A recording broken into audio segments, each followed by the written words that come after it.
નમસ્કાર, ટીવી9 સમાચાર સાથે હું છું જિજ્ઞાસા। વિજય રૂપાણીને શ્રદ્ધાંજલિ આપતા મુખ્ય પ્રધાન ભૂપેન્દ્ર પટેલ। વિજય રૂપાણીના કાર્યો પક્ષોને નવી દિશા આપનારા તેવું ભૂપેન્દ્ર પટેલે કહ્યું। વિજયભાઈના કાર્યકાળમાં રાજ્યની વિકાસ યાત્રા આગળ ધપાવી તેવું પણ સીએમ ભૂપેન્દ્ર પટેલ દ્વારા કહેવામાં આવ્યું। મહત્વપૂર્ણ છે કે પૂર્વ સીએમ વિજય રૂપાણીના નિધનથી ગુજરાતમાં શોકનો માહોલ છે, ત્યારે કમલમ ખાતે પ્રાર્થના સભા યોજાઈ હતી કે જેમાં સીએમ ભૂપેન્દ્ર પટેલે શ્રદ્ધાંજલિ પાઠવી।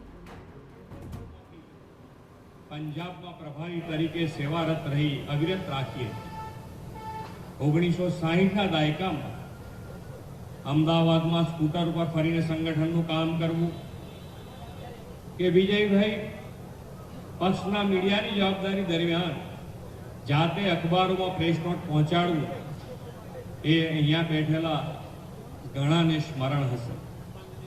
આપાતકાળ દરમિયાન ધરપકડ થયેલા કાર્યકર્તાઓમાં યુવા વયે જેલવાસ એમનું મજબૂત મનોબળ લોકશાહી માટેની પ્રતિબદ્ધતાનું ઉદાહરણ બન્યું।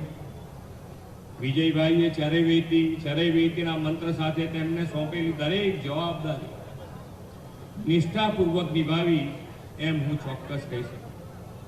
રાજકોટના મેયર તરીકેની તેમની જાહેર જીવનની કારકિર્દી હોય કે 2006 થી 2007 સુધી રાજ્યસભાના સભ્ય તરીકે રાજ્યના પ્રશ્નોને સંસદમાં વાચા આપી। સ્વર્ગસ્થ વિજયભાઈ રૂપાણીએ ભારતીય જનતા પાર્ટીના ગુજરાત પ્રદેશના અધ્યક્ષ તરીકેના કાર્યકાળમાં પક્ષને નવી દિશા આપવાનું કામ કર્યું। રાજ્ય સરકારમાં તેમણે 2014 થી 2016 દરમિયાન શ્રમ રોજગાર અને વાહન વ્યવહાર વિભાગના કેબિનેટ મંત્રી તરીકેની પણ ઉત્તમ સેવાઓ આપી। ગુજરાતના 16મા મુખ્યમંત્રી તરીકે ઓગસ્ટ 2016 થી 2022 સુધીના તેમના સમગ્ર કાર્યકાળમાં આદરણીય વડાપ્રધાન શ્રી નરેન્દ્રભાઈ મોદીના માર્ગદર્શનમાં તેમણે રાજ્યની અવિરત વિકાસ યાત્રા આગળ ધપાવી।